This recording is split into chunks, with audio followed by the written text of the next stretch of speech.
సంవత్సరాలు పరిపాలన జగన్మోహన్ రెడ్డి గారిని చవి చూసిన వారు ఓట్లు వేయడానికి వచ్చినటువంటి తీరు చూసినప్పుడు నాకు చాలా ఆశ్చర్యం వేసింది. ఉదయం నేను 7:30-8 గంటలకు వెళ్ళా. అప్పటికే బారులు తీరి ఉన్నారు. నేను అడిగే 8ంటికి వచ్చారమ్మా అని. మేము 5ంటికే వచ్చామండి అని అన్నారు. అంటే 5 గంటలకే మహిళలు, వృద్ధులు వచ్చి లైన్లో నిలబడ్డారు. పెద్ద ఎత్తున లైన్లో నిలబడి తన ఓటు హక్కును వినియోగించుకున్నారు. దీనికి కారణం ఏమిటి, దీనికి సంకేతం ఏమిటి అనే విషయాన్ని మనం ఒకసారి ఆలోచించాలి. నేను లైన్లో ఉన్న వారందరినీ చూసే ఎక్కువ మంది వృద్ధులు, వికలాంగులు, మహిళలు ఎక్కువగా ఉన్నారు. నేను భావిస్తున్నా 5 సంవత్సరాలు జగన్మోహన్ రెడ్డి గారి పరిపాలన చూసిన తర్వాత, సంక్షేమ కార్యక్రమాలు అందుకున్న తరువాత నా బిడ్డ జగన్మోహన్ రెడ్డిని మరొక్కసారి ముఖ్యమంత్రిగా చేయాలనే తాపత్రయంతో తమ ఓటు హక్కుని వినియోగించటం కోసం గంటల తరబడి వృద్ధులు, గంటల తరబడి మహిళలు, గంటల తరబడి వికలాంగులు క్యూలో నుంచున్నారనేటువంటి భావన కలిగింది నాకు పెద్ద ఎత్తున. లాస్ట్ ఎన్నికల్లో జరిగినటువంటి పర్సంటేజ్ సుమారుగా 79-80% ఉంది. ఈసారి కూడా ఆ మాత్రానికి తగ్గకోకుండా కాస్తో కోస్తో ఎక్కువయ్యే పరిస్థితులే కనిపిస్తున్నాయి. అంతే, వివరాలు ఇంకా రాలేదు కాబట్టి, ఎందుకంటే రాత్రి 10-11 కూడా కొన్ని చోట్ల పోలింగ్ జరిగింది కాబట్టి ఇంకా కరెక్ట్ ఫిగర్స్ ఇంకా రాలేదు కాబట్టి నేను ఊహాతీతంగా చెప్తున్నా. పోయినసారి కన్నా ఏదన్నా 1% పెరగొచ్చు, 1% తగ్గొచ్చు తప్ప పోయినసారి లాగానే అంత పెద్ద ఎత్తున ఓటర్లు తమ హక్కుని వినియోగించుకున్నారు. ఇది చాలామంది అనుకోవచ్చు. పూర్వం మాకు కూడా, నేను కాంగ్రెస్ పార్టీలో ఉన్నప్పుడు చాలాసార్లు పోటీ చేసినప్పుడు ప్రభుత్వ వ్యతిరేకత ఉంటే ఎక్కువ పర్సంటేజ్ ఓటు అవుతుంది అనేటువంటి భావన ఉన్నది. ఇవాళ నేను మనవి చేస్తున్నా, పోయినసారి కన్నా ఎక్కువ అయితే అది పాజిటివ్ ఓటు. పాజిటివ్గా జగన్మోహన్ రెడ్డి గారిని తిరిగి మళ్ళీ అధికారంలోకి తీసుకురావాలి, మా సంక్షేమ కార్యక్రమాలను అమలు చేసుకోవాలి, సుఖవంతంగా బతకాలి అనేటువంటి భావనతో బడుగు బలహీన వర్గాలు, మైనారిటీసు, ఎస్సీలు, బీసీలు, సంక్షేమాన్ని అందుకున్నటువంటి అనేక మంది ఓటర్లు వచ్చి తమ బాధ్యతను నిర్వహించుకొని మళ్ళా తిరిగి జగన్మోహన్ రెడ్డి గారిని ముఖ్యమంత్రిగా చూడాలనేటువంటి తాపత్రయం వారి ముఖాల్లో నిన్నే కాదు కనిపించింది. నేను క్యూలో నుంచినప్పుడు కనిపించడమే కాదు, ప్రచారానికి వెళ్ళినప్పుడు కూడా కనిపించింది. నేను చూసా, 89లో మొదటిసారి పోటీ చేశా. ఆ తర్వాత 2 సార్లు మినహా ఇది 6వసారి పోటీ చేస్తున్నా. అన్ని ఎన్నికలు చాలా సన్నిహితంగా చూసా, పోటీ చేయని ఎన్నికలు కూడా. మొదటిసారి ఈసారి మాత్రమే ప్రతి గ్రామంలోనూ మహిళలు జెండాలు పట్టుకొని, కొన్ని గ్రామాల్లో అయితే ఆశ్చర్యం, పురుషుల కన్నా మహిళలే నా ప్రచారంలో పాల్గొన్నారు. వ్యాన్ వెళ్తుంటే నా వ్యాన్ ముందు మహిళలు వైఎస్ఆర్ కాంగ్రెస్ పార్టీ జెండాలు పట్టుకొని జై జగన్ అంటూ నినదిస్తూ ఉరుకులు వేశారు, పరుగులు తీశారు. అందరూ మహిళలు. ఇదంతా మహిళల్లో ఉన్న సంకేతం. నేను ఒకటే మనవి చేస్తున్నా, మహిళలు పెద్ద ఎత్తున 70% ఆఫ్ మహిళలు ఏ కులమైనా ఏ మతమైనా జగన్మోహన్ రెడ్డి గారికి ఓటు వేశారని నేను విశ్వసిస్తున్నా. ఎందుకో తెలుసా, జగన్మోహన్ రెడ్డి గారు మహిళలకు సాధికారత కల్పించాడు. అమ్మఒడి మహిళలకు ఇచ్చాడు, డోక్రా మహిళల రుణమాఫీ మహిళలకు ఇచ్చాడు, ఇళ్ల పట్ట మహిళలకు ఇచ్చాడు. ఇట్లా ఏది చేసినా మహిళల ఖాతాల్లోకి చేసినటువంటి వ్యక్తి జగన్మోహన్ రెడ్డి గారు. అంటే మహిళలు ఒక ఆర్థిక స్వావలంబన కోసం, ఒక సాధికారత సాధించడం కోసం జగన్మోహన్ రెడ్డి గారు కృషి చేశారు. వారికి ఆ విధంగా సహాయం చేశాడు. కాబట్టి మా జగన్మోహన్ రెడ్డి గారికి మేము సహాయం చేయాలి, మళ్ళీ అధికారంలోకి తీసుకురావాలి అనేటువంటి ఉద్దేశంతో మహిళలు పెద్ద ఎత్తున, చరిత్రలో ఎప్పుడూ లేని విధంగా మహిళలు జెండాలు పట్టుకొని వచ్చారు, వేలు మీద ముద్ర వేయించుకున్నారు, ఓటు ఫ్యాను గుర్తుకు వేసి వెళ్ళారు. అని నేను పూర్తిగా విశ్వసిస్తున్నా. అది నా మనసుకు తట్టింది ప్రతి చోటకి వెళ్ళినప్పుడే మనవి చేస్తున్నా. అంత పెద్ద ఎత్తున కానీ విని ఎరుగని రీతిలో ఒక ప్రభుత్వ పాజిటివ్ ఓటు ఇంత పెద్ద ఎత్తున ఉండటం అనేది చరిత్రలో చాలా అరుదైనటువంటి సంఘటన. 5 సంవత్సరాలు పరిపాలన చేసిన తర్వాత నాకు అది జరగలేదు, నాకు ఇది జరగలేదు అనేటువంటి ప్రభుత్వ వ్యతిరేకత ఉంటుంది. కానీ ఈ ప్రభుత్వంలో ప్రభుత్వ వ్యతిరేకతే లేదు. మొత్తం ప్రభుత్వం యొక్క సానుకూలత. మళ్ళా ఈ ప్రభుత్వాన్ని నిలబెట్టుకోవాలి, మళ్ళా జగన్మోహన్ రెడ్డి గారిని రెండవసారి ముఖ్యమంత్రిగా చేయాలి అనేటువంటి తాపత్రయం మాత్రమే ఓటర్లో నాకు కనిపించిందని కూడా ఈ సందర్భంగా మనవి చేస్తున్నాను. అంత పెద్ద ఎత్తున ఓటర్లు పాల్గొన్నందుకు వారందరికీ నా హృదయపూర్వకమైనటువంటి ధన్యవాదాలు వైఎస్ఆర్ కాంగ్రెస్ పార్టీ తరఫున నేను తెలియపరుస్తున్నానని కూడా ఈ సందర్భంగా చెప్తున్నా. చాలా పెద్ద ఎత్తున పాల్గొన్నటువంటి ప్రజలు చాలా సంతోషంగా పాల్గొన్నటువంటి సందర్భాలు నాకు కోకొల్లగా కనిపించాయి. మరొక విషయాన్ని కూడా చెప్తే చాలామంది మేము గెలుస్తామని తెలుగుదేశం వాళ్ళు ఏదో సాధిస్తామని కొన్ని ఎల్లో పత్రికలు, ఆ ఏబిఎన్, ఆంధ్రజ్యోతి, లేకపోతే ఈనాడు, లేకపోతే TV5, లేకపోతే తెలుగుదేశం చంద్రబాబు నాయుడు గారు, పవన్ కళ్యాణ్ గారు ఎంతమంది వచ్చినా నేను ఇవాళ చెప్తున్నాను, 4వ తారీఖు 12 గంటలకు చూడండి, అత్యధిక మెజారిటీతో జగన్మోహన్ రెడ్డి గారు ముఖ్యమంత్రి కాబోతున్నారు. దీన్ని మీరు విశ్వసించండి కూడా ఈ సందర్భంగా నేను మనవి చేస్తున్నా. అదేవిధంగా సత్తెనపల్లిలో కూడా నాకు ప్రగాఢమైన విశ్వాసం ఉంది.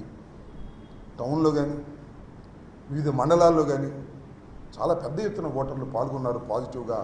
మళ్ళీ తిరిగి ఒక మంత్రిగా పనిచేసిన నాకు పెద్ద మెజారిటీతో గెలిపిస్తారనే విశ్వాసం కూడా ఉందని కూడా ఈ సందర్భంగా నేను మనవి చేస్తున్నాను. పోతే ఇక్కడ కొన్ని అంశాలను, కొన్ని బాధాకరమైనటువంటి అంశాలను ప్రస్తావన చేయవలసినటువంటి అవసరం ఉన్నది. అదేమిటంటే చాలా పెద్ద ఎత్తున హింస ప్రజ్వరిల్లింది. ముఖ్యంగా సత్తెనపల్లి నియోజకవర్గంలో, నర్సరావుపేట నియోజకవర్గంలో, పలనాడు మొత్తం కనీ విని ఎరుగని రీతిలో ఏ రోజున కూడా ఈ ఎన్నికల్లో కూడా జరగనటువంటి విధంగా హింస జరిగింది. ఇంకా జరుగుతూ ఉంది. ఇంకా కొన్ని గ్రామాల నుంచి ఫోన్లు వస్తున్నాయి, మా మీద దాడులు చేస్తున్నారు అని. ఎస్సీల మీద, ఎస్టీల మీద, బీసీల మీద, మైనారిటీల మీద దాడులు చేసే పరిస్థితి కనిపిస్తూ ఉన్నది. చాలా దురదృష్టకరమని మనం చేస్తున్నాం. నేను ఒక విషయాన్ని గమనించదలుచుకున్నా, రోజేబాయ్ ఒక్క నిమిషాన్ని గమనించదలుచుకున్నా. ఎన్నికల కమిషన్ చాలా విషయాలను ప్రస్తావన చేసింది, చాలా మార్పులు కూడా చేసింది. ముఖ్యంగా లా అండ్ ఆర్డర్ కాపాడటం అనేది ఒక ప్రధానమైనటువంటి అంశం. ఎన్నికల సమయంలో పెద్ద ఎత్తున ఎన్నికలు జరుగుతూ ఉన్నప్పుడు ఎవరి ఓటును వాళ్ళు సక్రమంగా వినియోగించుకోవడం కోసం లా అండ్ ఆర్డర్ కాపాడాలి, పోలింగ్ స్టేషన్లో కట్టుదిట్టమైన ఏర్పాట్లు చేయాలి అనేది ఎన్నికల కమిషన్ యొక్క ఉద్దేశం. అది ప్రజాస్వామ్యంలో చాలా అవసరం. ఈ సందర్భంలో కొన్ని మార్పులు చేశారు, మంచిదే. డీజీపీని మార్చారు, వండర్ఫుల్. అంటే డీజీపీ వైఎస్ఆర్ ప్రభుత్వ అధికారులు ఉన్నప్పుడు వేశారు కాబట్టి ఏదన్నా నెపోటిజం లేదా పక్షపాతాన్ని చూపిస్తారనే ఉద్దేశంతో మార్చారు, వండర్ఫుల్. ఐజీని మార్చారు ఇక్కడ, వండర్ఫుల్. ఎస్పీని మార్చారు ఇక్కడ, వండర్ఫుల్. చాలా చోట్ల ఐఏఎస్ ఆఫీసర్ని, ఐపీఎస్ ఆఫీసర్ని మార్చారు. ఎందుకు మార్చారు? ఒక నిష్పక్షపాతమైన ఎన్నిక జరగాలి అనేటువంటి ఉద్దేశంతో మార్చారు, చాలా సదుద్దేశంతో మార్చారు, మంచిదే. నేను అడుగుతా ఉన్నాయి వాళ్ళ, ఇంతమందిని మార్చారే, ఇన్ని మార్పులు చేశారే, నిష్పక్షపాతంగా జరిగిందా? లా అండ్ ఆర్డర్ కాపాడబడిందా? ఎంత బాధతో చెప్తున్నానంటే బోత్ సైడ్స్. వాళ్ళ తెలుగుదేశం వాళ్ళు తన్నులు తిన్నారు కొన్ని చోట్ల, వైసీపీ వాళ్ళు తలకాయలు పగిలాయి. వైసీపీ వాళ్ళు ఫోన్లు చేసి, అయ్యా మా ఊర్లో కొడుతున్నారు, మా పోలింగ్ బూత్ను ఆక్రమించుకున్నారు, దౌర్జన్యం చేస్తున్నారు, పోలీసులు పంపండి అంటే ఒక ప్రజాప్రతినిధిగా ఉన్నా నేను, ఒక మంత్రిగా ఇంకా ఉన్నా నేను, ఒక క్యాండిడేట్గా ఉన్నా నేను. పోలీసులకు ఫోన్ చేస్తే గంటల తరబడి పోలీసులు రీచ్ కానటువంటి పరిస్థితి. మ్యాన్ పవర్ లేదా? ఎందుకు రీచ్ కాలేదు? తలకాయలు పగిలిపోయి వాళ్ళు కొట్టుకొని అలిసిపోయిన తర్వాత పోలీసు వారు వెళ్ళారు, సినిమాల్లో వెళ్ళినట్టుగా. ఏమిటి దుర్మార్గం ఉంటున్నా? ఆఫ్టర్ ఫెయిల్ ఆఫ్ పోలీస్, నేను రాష్ట్రంలో ఫెయిల్ అయ్యారు, మరి ముఖ్యంగా పలనాడు ప్రాంతంలో ఆఫ్టర్ ఫెయిల్యూర్ పోలీసు యంత్రాంగం అంతా కూడా లా అండ్ ఆర్డర్ కాపాడటంలో పూర్తిగా విఫలమయ్యారు. ఇది నిస్సందేహం. పూర్తిగా ఫెయిల్ అయ్యారా నాకు ఇప్పుడు అనుమానం వస్తుందన్న. ఫెయిల్ అయ్యారా లేక తెలుగుదేశంతో కొల్లుడయ్యారా ఏమిటి నాకు అర్థం కాదు. నాకు చాలా చిత్రమైనటువంటి విషయాలు నేను గమనించాయి వాళ్ళ నా నియోజకవర్గంలో. నిన్న నేను బూతులు తిరుగుతూ నకరికల్ వెళ్ళాను. నకరికల్లో నాకు నకరికల్ ఎస్ఐ ఫోన్ చేసి, సార్ ఇక మీరు తిరగడానికి వీల్లేదు, అందరినీ హౌస్ అరెస్ట్ చేసేయమన్నారు అని చెప్పారు. ఎవరు మా పిఏకి చెప్పారు, మణి గోపాల్కి. చెప్పగానే నేను ఎస్పీ గారికి ఫోన్ చేశాను, బిందు మాధవ్ గారికి. I have a respect on Bindu Madhav garu, IPS officer, I know very well, మనకు కూడా పనిచేశారు. నాకు ఐ హ్యావ్ ఎ రెస్పెక్ట్, ఒక మంచి ఆఫీసర్ అనే అభిప్రాయం కూడా నాకు ఉంది, ఇప్పుడు కూడా అదే ఉంది. ఆయనకి నేను ఫోన్ చేస్తే, అవును sir, election commission has given order, మీరు హౌస్లో ఉండాలి. నేను సార్ మరి నగరికల్లో ఉన్నానంటే, అయితే ఇమీడియట్గా మీరు మీ ఇంటికి వెళ్ళి సత్యనపల్లిలో ఉండండి అన్నారు. ఇమీడియట్గా బయలుదేరి సత్యనపల్లి వచ్చాను. సత్యనపల్లిలో కూర్చున్నా. ఫోన్ వచ్చింది నాకు, కుంకలగుంటలో కన్నా లక్ష్మీనారాయణ గారు తిరుగుతున్నాడు. మళ్ళా కాసేపు ఫోన్ వచ్చింది, గుళ్ళపల్లిలో కన్నా లక్ష్మీనారాయణ గారు తిరుగుతున్నాడు. నేను ఎస్పీ గారికి ఫోన్ చేశాను, వాట్ ఈజ్ దిస్ సార్, నన్నేమో తిరగొద్దన్నారు, నేనేమో ఒక లా అబైడింగ్ సిటిజన్గా, ఒక మంత్రిగా, నాకు సెక్యూరిటీ ఉన్నా ఇంట్లో కూర్చున్నాను, నా ప్రత్యర్థి తిరుగుతున్నాడు, ఏమిటి ఇది అన్నా. No sir, communication with the gap, ఆ ప్రత్యర్థిని కూడా ఆపేస్తాము అన్నారు. సరే అలా కూర్చున్నాను. చాగంటి వారి పాలెంలో కన్నా లక్ష్మీనారాయణ గారి కొడుకంట ఆయన వచ్చాడు. వచ్చి మీ అంతు తేలుస్తామని వార్నింగ్ ఇస్తున్నాడు. అక్కడ నాకు ఫోన్ చేశారు. ఆ తర్వాత అక్కడ సిఐ ఉన్నాడు, రాంబాబు అని ఆయన, నా పేరు గల ఆయనే. ఆ సిఐకి ఫోన్ చేయడానికి ప్రయత్నం చేశాను, ఫోన్ ఎత్తలేదు. తర్వాత మళ్ళా ఎంపీపీ ద్వారా ఆ ఫోన్ ఇవ్వమన్నా, అతను ఏదో రెచ్చిపోయి మాట్లాడాడు. నేనేంచిన అతనే నా దగ్గరికి వస్తేనే నేను రికమెండ్ చేశా. ఆ రోజుల్లో ఆ రాంబాబున చాలా అగ్లీగా మాట్లాడేటువంటి పరిస్థితి కనిపించాడు. ఏంటి ఆయన అగ్లీగా మాట్లాడుతున్నావు, you are not a rowdy, you are a police officer, why you are talking like that. నేనే వస్తున్నాను అక్కడికి, నేను వెళ్ళాను. ఎందుకంటే నేను వెళ్ళకూడదనుకున్నాను, ఇక్కడే ఎస్పీ గారు చెప్పాడు కాబట్టి ఉండాలనుకున్నాను. అవతల కన్నా లక్ష్మీనారాయణ తిరుగుతున్నాడు, కన్నా లక్ష్మీనారాయణ కొడుకు నాగరాజు తిరుగుతున్నాడు. నేను వెళ్ళకపోతే నా క్యాడర్ ఒప్పుకోరని నేను అక్కడికి వెళ్తే అక్కడి నుంచి బయటకు వచ్చాడు. పెద్ద పోలీసు ఇది ఉంటారు కదా, ఈ మధ్య స్పెషల్గా వచ్చారు ఆర్మీ, వాళ్ళని తీసుకుని అక్కడికి వెళ్ళాడు. వెళ్ళి అక్కడ వాళ్ళందరినీ కొట్టించాలని ప్రయత్నం చేశాడు. ఈ రాంబాబు అనే వ్యక్తి సిఐఎఫ్ రూరల్ నా టైంలోనే ఇక్కడికి వచ్చాడు. ఒక ఆఫీసర్తో అంటే ఇతను వాళ్ళతో కొల్లుడు అయిపోయాడంటే, మీ టైంలోనే కదండి వచ్చింది అన్నాడు. నిజమే, నా టైంలోనే వచ్చాడు. నేను ఎవరికి, నీకు మీ అందరికీ తెలుసు, నా నియోజక ప్రజలందరికీ తెలుసు, పోలీస్ ఆఫీసర్లు ఎవరన్నా రికమెండ్ చేస్తే నేను డబ్బులు తీసుకునే మనిషిని కాదు. ఈ రాంబాబు అనే వ్యక్తి నా టైంలో వచ్చి ఇవాళ అమ్ముడిపోయాడు. నా ఆరోపణ. నాగరాజు దగ్గరికి వెళ్ళి డబ్బులు తెచ్చుకున్నాడు, నన్ను కూడా ఎక్స్పెక్ట్ చేశారు. క్యాండిడేట్ నన్ను చాలామంది అడిగారు, ఏమన్నా పోలీసులకి ఏదో డబ్బులు ఇవ్వాలంటని. No, I'm a minister. నా రికమెండేషన్తో వచ్చినటువంటి పోలీసు ఆఫీసర్లను కొనేటటువంటి దుస్థితి నాకు పట్టదు, నేను చేయను అలా అని చెప్పా. ఆ పోలీస్ ఆఫీసర్ 5 లక్షలు 6 లక్షలు తీసుకుని కొల్లుడైపోయి వారికి సపోర్ట్ చేసే పరిస్థితి వచ్చిందంటే ఏం చేయాలి ప్రజాస్వామ్యంలో? ఒక మంత్రిగా, ఒక సిన్సియర్గా పనిచేసిన మంత్రిగా, పోలీస్ ఆఫీసర్ల పోస్టింగ్లో డబ్బులు తీసుకొని మంత్రిగా ఏం చేయాలి అని అడుగుతా ఉన్నా. మీకు చాలా చిత్రం, దమ్మాలపడనే గ్రామంలో ఒక బూత్లో ఈ రాంబాబు అనే వ్యక్తి అక్కడ ఒక పోలీసుని పెట్టాడు. మళ్ళీ అవతల ఉన్న బూత్, నాకు అనుకూలంగా ఉండేటువంటి బూత్, రెడ్డీస్ ఉంటారు, అక్కడ మాత్రం 6 పెట్టాడు. This the plan. డబ్బులు తీసుకుని ప్లాన్ చేసే పరిస్థితి. ఈ బూత్లో ఏం చేశారు, వచ్చితే ఓటర్ వేయడానికి వస్తే స్లిప్ తీసుకుని ఎంపీకి వేయండి మీ ఇష్టం వచ్చే వాళ్ళకి, ఎమ్మెల్యేకి మాత్రం కన్నాకు మేమే నొక్కుతాం అని నొక్కారు. సుమారుగా 1000 ఓట్లు నొక్కారు అక్కడ. I'm going to report to the election officer. Repoll కోసం అడుగుతున్నా, ఏం చేస్తారో చూద్దాం. నారినిపాడు మా అల్లుడు Upesh is a chief election agent. వెళితే అద్దాలు బాగుకొట్టారు. ఫోన్ చేస్తే ఎత్తరు పోలీసులు, వెళ్ళమంటే వెళ్ళరు.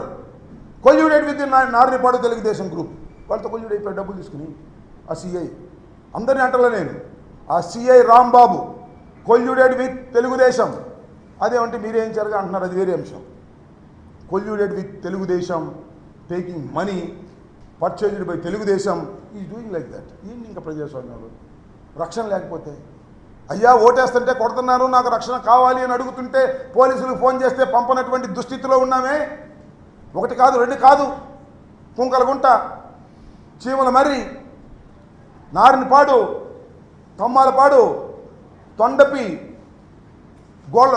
మన గుళ్ళపల్లి, మాదల, ఇవాళ కూడా మాదలలో జరిగే పరిస్థితి కనిపిస్తా ఉంది. What is this? మీరు మార్చారు పోలీస్ ఆఫీసర్లు, ఎలక్షన్ కమిషన్ సిన్సియర్గా చేసేవాళ్ళని పెట్టారు మీరు. ఏంటి జరిగిందని అడుగుతా ఉన్నా. Review it. పోలీస్ ఏం చేసిందనే దాని మీద రివ్యూ జరగాలి ఎలక్షన్ కమిషన్ అని కూడా మనం చేస్తున్న దుర్మార్గమైనటువంటి రాజకీయాలు చేశారు. ఇవాళ మేము ప్రభుత్వంలో ఉన్నామో లేదో మాకు అర్థం కానటువంటి పరిస్థితి. న్యూట్రల్ అపోజిషన్లో కూడా మాకు ఇంతకన్నా బాగా జరిగిందని కూడా మనం చేస్తున్నాం.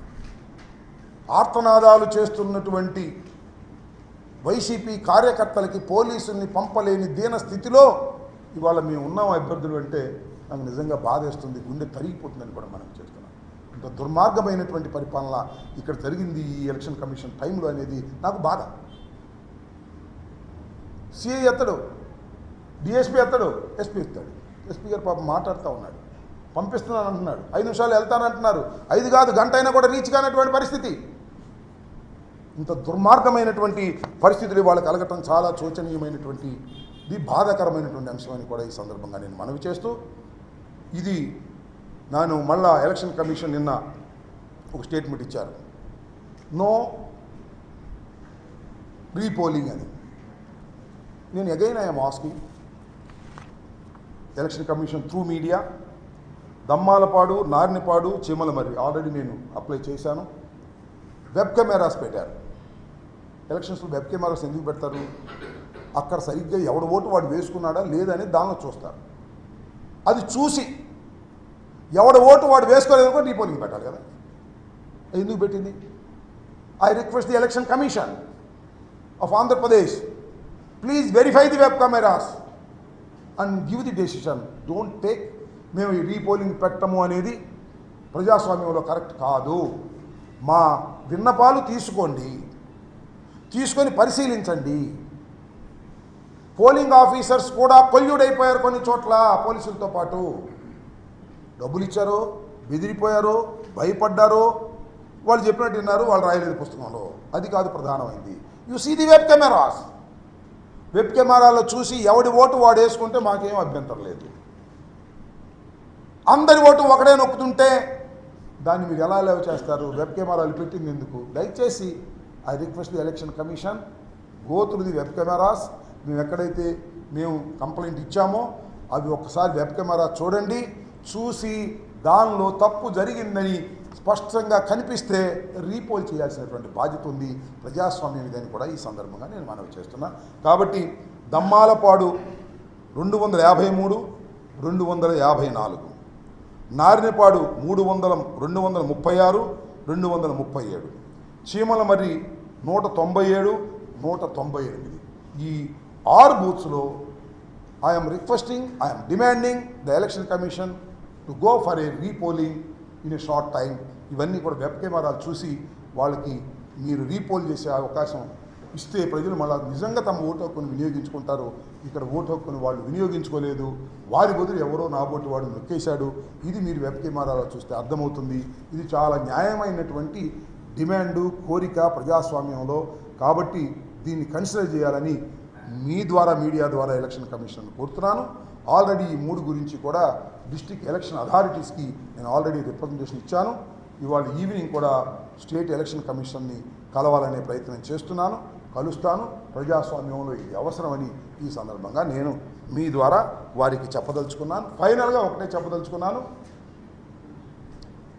ఎన్ని జరిగినా, ఎన్ని కుట్రలు చేసినా, ఎన్ని తగాదాలు చేసినా, మైనారిటీస్ మీద, ఎస్సీస్ మీద, బీసీస్ మీద ఎన్ని దాడులు జరిగినా గెలిచేది మాత్రం జగన్మోహన్ రెడ్డి గారే.